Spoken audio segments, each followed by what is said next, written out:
First Things First by Stephen R. Covey, A. Roger Merrill, and Rebecca R. Merrill. I want you to try something with me. Close your eyes for a moment and picture yourself way, way down the road at the very end of a long, full life. You're looking back at everything you've done, everyone you've known, all the choices you've made. Now ask yourself one simple, brutally honest question. Do you wish you'd spent more time at the office? Pretty jarring, right? Because here's the thing. Almost nobody who's ever drawn their last breath has thought, man, I really wish I'd answered more emails, attended a few extra meetings, or organized one more filing cabinet. What people actually wish for is more time with the people who lit up their lives, more moments of real joy, more experiences that made them feel truly alive. And yet, here we are. We're sprinting through our days with calendars that look like Tetris games, minds buzzing with an endless parade of appointments, deadlines, and little red notification dots. We're busy, productive, capable people trying to make things happen. We tell ourselves we're crushing it. We tell ourselves we're climbing toward success. But underneath all that hustle, there's this quiet voice, this uncomfortable feeling that something's off. There's a gap between what we say matters most and how we actually spend our Tuesday afternoons. You feel it when you're missing yet another family dinner because of a critical work thing. You feel it when you're too drained to really listen to a friend who needs you. You feel it when December rolls around and you realize you still haven't started that thing you've been dreaming about, whether it's learning guitar, writing that story, or just getting your body healthy again. Here's the truth. This isn't your fault. We've been fed a lie about productivity for generations. We've been told the secret to getting control of our lives is working harder, smarter, faster, managing our time better. But what if that entire approach is actually the trap itself? Today, we're diving into a book that flips the script completely. It's not another system for cramming more tasks into your day. It's a whole new way of thinking about your life. It's called First Things First, written by the legendary Stephen R. Covey, alongside A. Roger and Rebecca R. Merrill. This isn't a book about time management. It's a book about life leadership. Here's my promise. By the time we're done, you'll understand the profound difference between living by a clock and navigating by a compass. You'll see the invisible force keeping you addicted to constant urgency, and you'll learn the secret to breaking free. This isn't about piling more techniques onto your already overflowing plate. It's about discovering a source of peace and power that's already inside you, just waiting to be unlocked. So let's dive in. Let me tell you about Maria. She was smart, capable, and had just welcomed her third baby into the world. You'd think this would be pure celebration, but Maria was frustrated. She told her father, "Dad, I love this baby, but she's taking all my time. I'm not getting anything else done." She felt torn in a dozen directions by all the good things calling for her attention, projects she wanted to tackle, contributions she wanted to make, stuff around the house piling up like a game of Jenga about to collapse. Her father listened quietly, then said something that changed everything. He told her the frustration wasn't about the baby. It was about her own expectations. For this brief, precious season, there was really only one thing that truly mattered: enjoying that baby. "Just relax," he said. "Forget your calendar. Stop using your planning tools if they're only making you feel guilty. This baby is the first thing in your life right now. Let your internal compass guide you, not some clock on the wall." In that moment, Maria got it. Her life was going to be imbalanced for a little while, and that was exactly how it should be.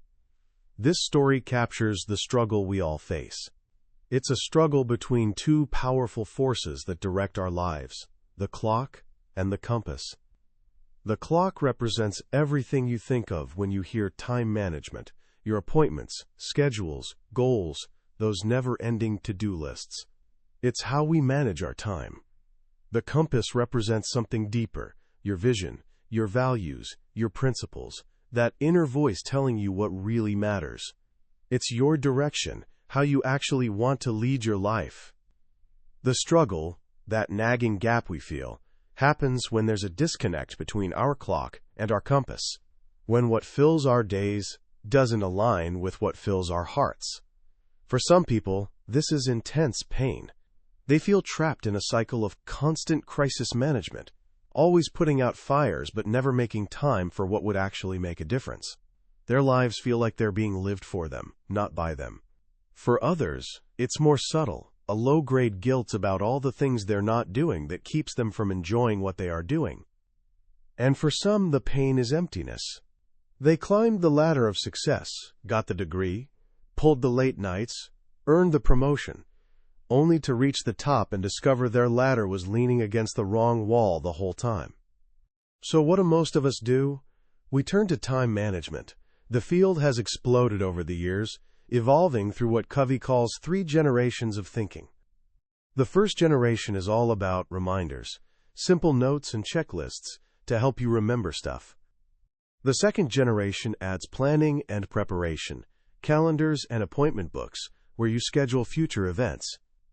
The third generation is peak traditional time management. It's about planning, prioritizing, and controlling. You clarify your values, set long-range goals, then plan your days in detail to achieve them. This is the world of detailed daily planners with color-coded priorities and every 15-minute block accounted for. These generations have given us useful tools. They've made us more efficient. But they all share one fundamental, fatal flaw. They're all just better clocks. They help us go faster, but they never stop to ask if we're heading in the right direction. They're built on a paradigm of control, the idea that if you can just plan and manage every minute, you'll finally find the peace and fulfillment you're looking for. But here's the groundbreaking claim Covey makes. That idea is completely wrong. We're not in control of our lives. Principles are. Think about it. You can control your choice of action, but you can't control the consequences of your choices. Picking up one end of a stick without picking up the other? That's impossible. This is where the famous law of the farm comes in. In school, you can cram for a test. You can coast all semester, pull an all-nighter fueled by energy drinks and panic, and maybe squeak by with a decent grade. That's a social system, and sometimes you can game it.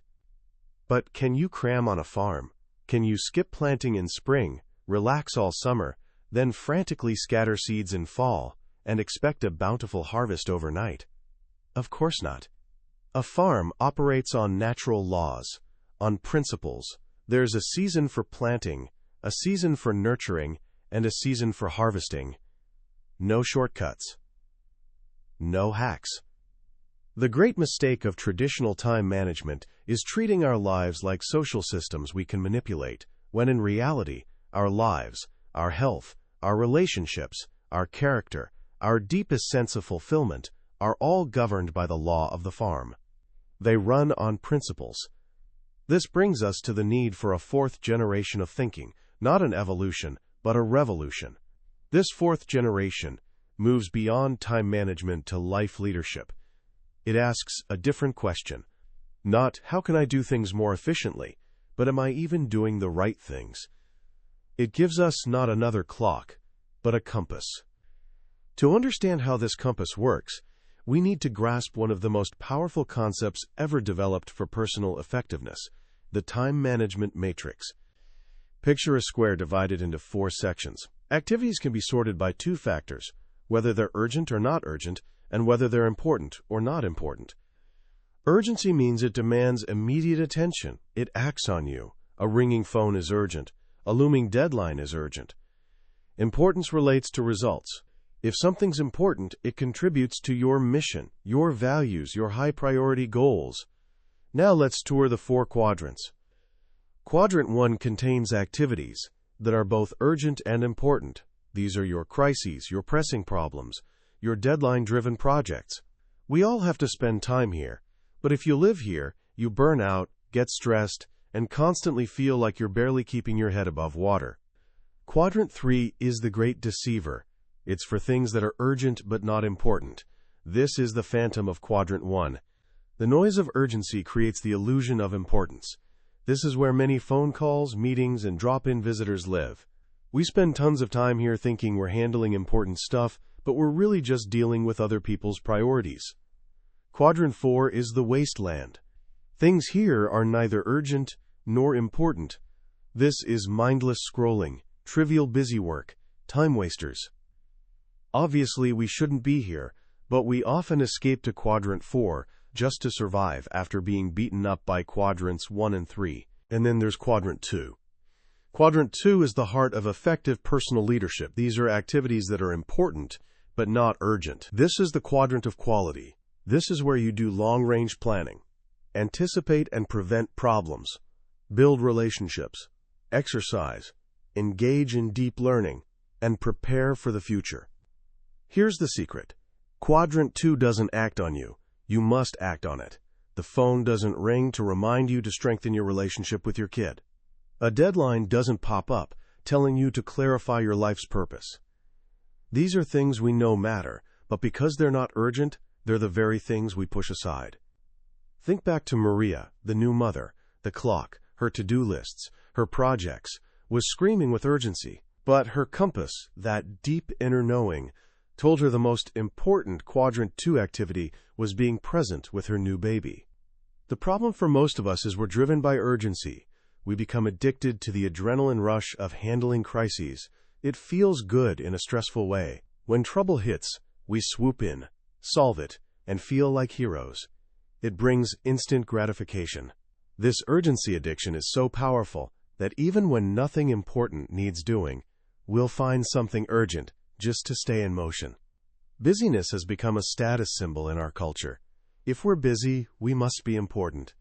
It's also a convenient excuse for not dealing with what truly matters in our lives. So let me ask you a question Covey poses, and I want you to really think about it. What's one activity that you know, if you did it consistently and well, would create significant positive results in your personal life? What's that one activity for your professional or work life? Take a moment. What came to mind? If you're like thousands of others who've answered this question, your answer is almost certainly a Quadrant 2 activity. Something like improving communication with people, better planning, taking better care of yourself, personal development, or seizing new opportunities. These things are profoundly important, so why aren't we doing them? Because they're not urgent, they don't press on us, we have to press on them. The great shift of the fourth generation is moving from a paradigm of urgency to a paradigm of importance. It's about stopping the cycle of being enslaved by urgent things that shout at us and starting to consciously choose to invest time in important things that whisper. Investing time in Quadrant 2 has a magical effect. It shrinks Quadrant 1. When you plan, prepare, and prevent, many things never become urgent crises in the first place. The key to getting time for Quadrant 2 is saying no to Quadrant 3. It's learning to see through the deception of urgency and reclaim time being stolen from what matters most. So what are these first things? What are the truly important Quadrant 2 activities we should focus on? Covey suggests they're rooted in 4 fundamental human needs and capacities recognized by wisdom traditions throughout history: to live, to love, to learn, and to leave a legacy. To live is our physical need for things like food, shelter, health, and economic well-being. To love is our social need to relate to others, to belong, to love and be loved. To learn is our mental need to develop and grow. And to leave a legacy is our spiritual need for meaning, purpose, and contribution. When any of these needs goes unmet, it becomes like a black hole, devouring our energy and attention. If you're in financial crisis, going through a painful breakup, or your health fails, that unmet need becomes the urgent, dominating factor in your life. But when we nurture all 4 in a balanced way, we find true inner harmony and joy. How do we do that? We're all born with 4 unique human gifts. They give us the power to choose our response in that critical space between what happens to us and how we react. These are the tools that make up our inner compass: self-awareness, conscience, independent will, and creative imagination. Self-awareness is the ability to step outside yourself and examine your thoughts, motives, and habits. It's what lets you see you have a program running and decide if you want to change it. Conscience is your internal guidance system. It connects you to timeless principles of right and wrong. It's that inner voice telling you when you're on or off course from true north. Independent will is your capacity to act. It's the power to choose your response based on principles rather than moods or circumstances. You're not a victim of your past. You're the product of your choices. And creative imagination is the power to envision a future that doesn't exist yet. It's what allows you to write a personal mission statement or set a goal. It lets you live out of imagination instead of memory. The fourth generation is about using these 4 gifts to fulfill our 4 basic needs in a principle-centered way. This brings us to the practical application, the engine driving this entire philosophy, the Quadrant II organizing process. This is a simple, 30-minute weekly process that subordinates the clock to the compass. It's not about creating a rigid schedule set in stone. It's about creating a flexible framework for making importance-based decisions throughout the week. The key is not to prioritize your schedule, but to schedule your priorities. This idea is beautifully illustrated with the story of the big rocks. Imagine a professor standing in front of a class with a large, wide-mouthed gallon jar. Next to it sits a pile of fist-sized rocks. He asks, "How many of these rocks can we fit in the jar?" He proceeds to carefully place the big rocks into the jar until no more will fit. Then he asks, "Is the jar full?" The students say yes. "Ah," he says, pulling out a bucket of gravel. He pours it in, and it fills the spaces between the big rocks. He asks again, "Is the jar full?" By now, the students are catching on. "Probably not," they say. "Good," he replies, bringing out a bucket of sand that fills even smaller spaces. Then he grabs a pitcher of water and pours it in, filling the rest. He then asks, "What's the point of this illustration?" One student offers, "It shows you can always fit more into your life if you really try." "No," the professor says, "that's not it. The point is this. If you hadn't put the big rocks in first, would you ever have gotten any of them in? Your Quadrant II goals, the most important things in your life, are the big rocks." The Quadrant II weekly organizing process is about putting those big rocks in your schedule first. Here's how it works. Once a week, you take about 30 minutes to go through 6 steps. Step 1. Connect with your vision and mission. Before planning your week, you reconnect with your compass. You review your personal mission statement, which captures what you want to be and do in life, and the principles upon which your life is based. This ensures your week aligns with your ultimate purpose. It's about making sure your ladder's against the right wall before you start climbing. Step 2. Identify your roles. We all live our lives in roles. You might be a student, a son or daughter, a friend, an employee, an athlete. Identifying these roles provides a natural framework for creating balance. Much of our pain comes from succeeding in one role at the expense of another. Being a great student, but a distant friend. This step ensures you look at your whole life, not just one slice. Step 3. Select Quadrant II goals in each role. Now you ask the key question for each role. What's the most important thing I could do in this role this week to have the greatest positive impact? You're not trying to list everything. You're identifying just 1 or 2 big rocks for each important area of your life. For your student role, it might be prepare for the big history exam. For your family member role, it might be spend one-on-one time with my mom. Step 4. Create a decision-making framework for the week. Now you take your weekly schedule and put those big rocks in first. You make actual appointments with yourself to work on these goals. Maybe you block out Tuesday and Thursday evenings to study for that history exam. Maybe you schedule lunch with your mom on Saturday. Once the big rocks are in place, all the other stuff, the gravel, the sand, the water, can fill in around them. Step 5. Exercise integrity in the moment of choice. This is where rubber meets road. As you go through your day, unexpected things will happen. The goal isn't rigidly sticking to your schedule no matter what. It's using your inner compass, your conscience and self-awareness to make wise choices. When an unexpected opportunity is more important than what you planned, you can adapt with confidence.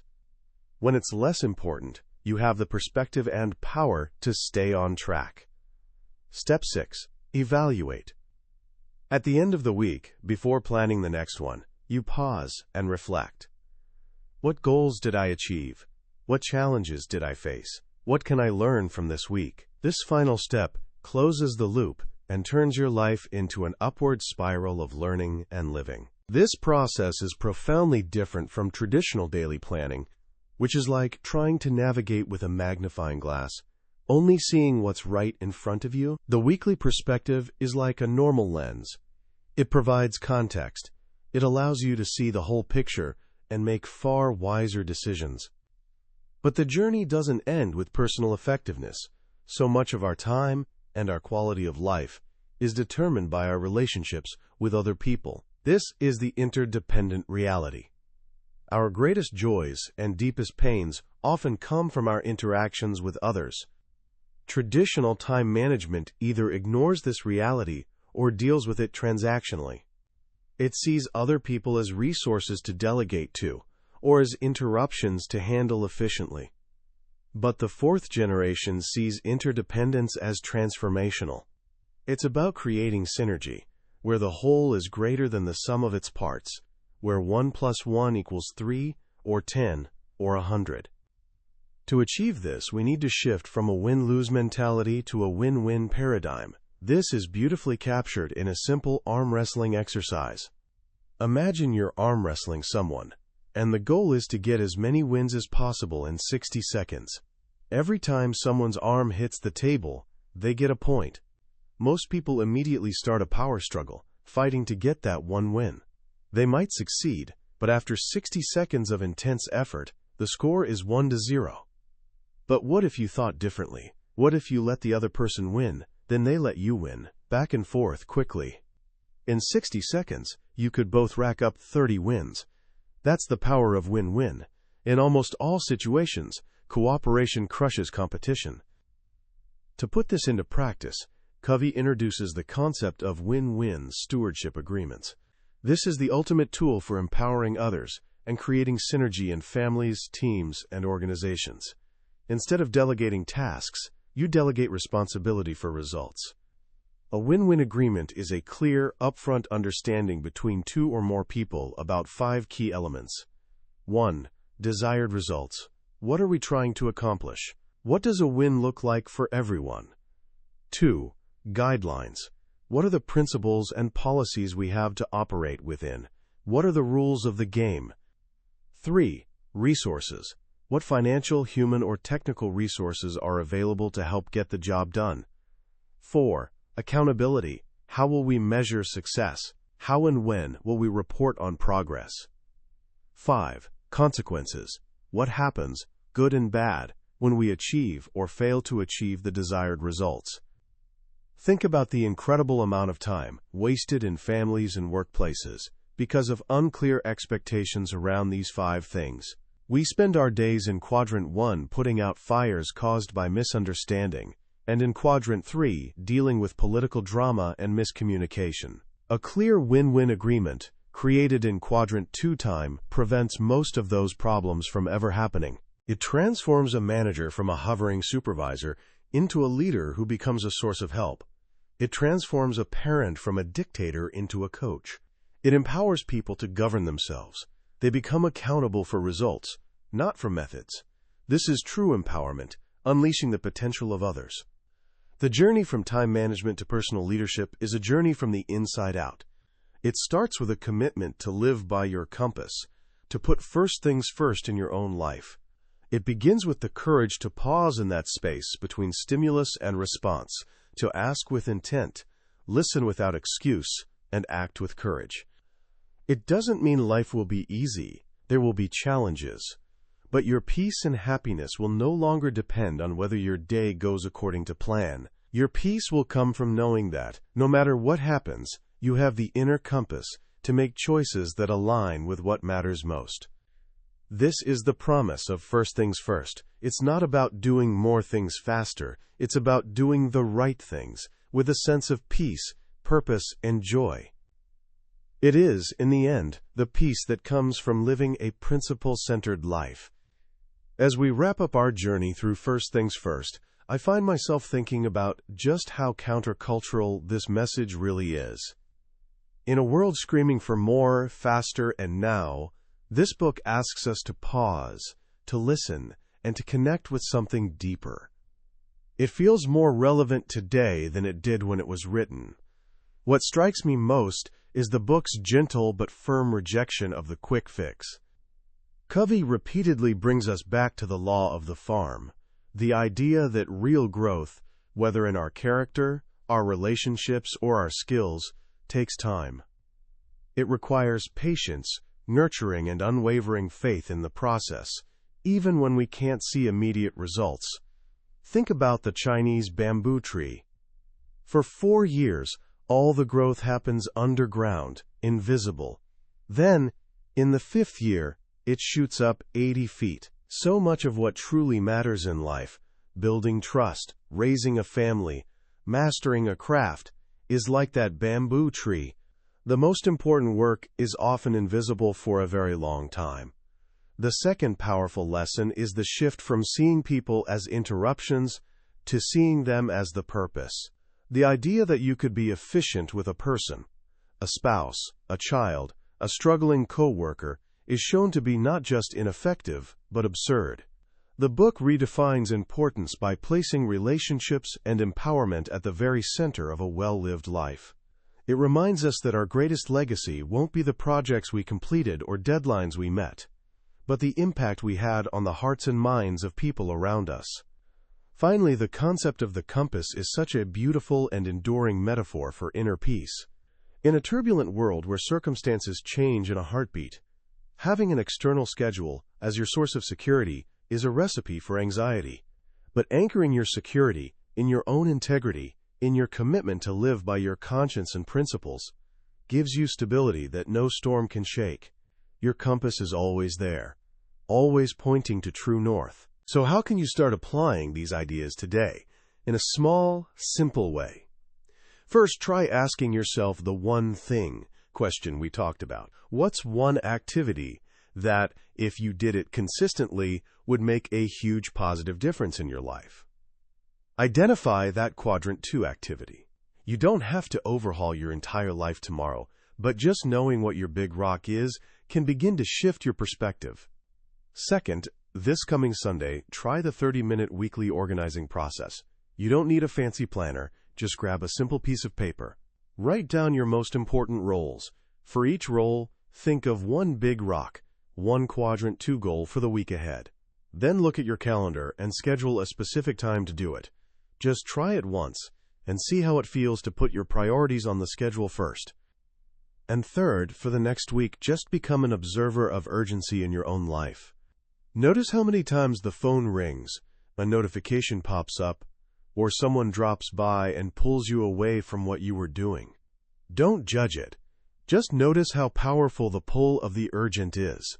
That awareness is the first step to reclaiming your focus. First Things First is more than a book. It's an invitation. An invitation to stop living by the tyranny of the clock and start navigating by the enduring wisdom of the compass. It's an invitation to a life of less stress and more meaning, less frantic activity and more peaceful accomplishment. That was a summary of First Things First by Stephen R. Covey, A. Roger Merrill, and Rebecca R. Merrill. We've certainly covered the main ideas today, but I'll be honest with you. A summary can only take you so far. The real magic happens when you read the book for yourself. It's in those quiet moments when a particular story or simple phrase hits you in a way you didn't expect. This podcast is designed to help you decide if a book is worth your time. If anything we've talked about today has resonated with you, I truly encourage you to grab a copy. Reading it isn't just about learning. It's an experience that can genuinely change the way you see yourself and your daily life. You can find a link to the book in the description below. Also, if you found this summary valuable, please take a moment to hit that like button and subscribe to the channel so you don't miss our next journey into another life-changing book from the billionaire's bookshelf. Your support helps us continue bringing these powerful ideas to more people. Let's keep growing together.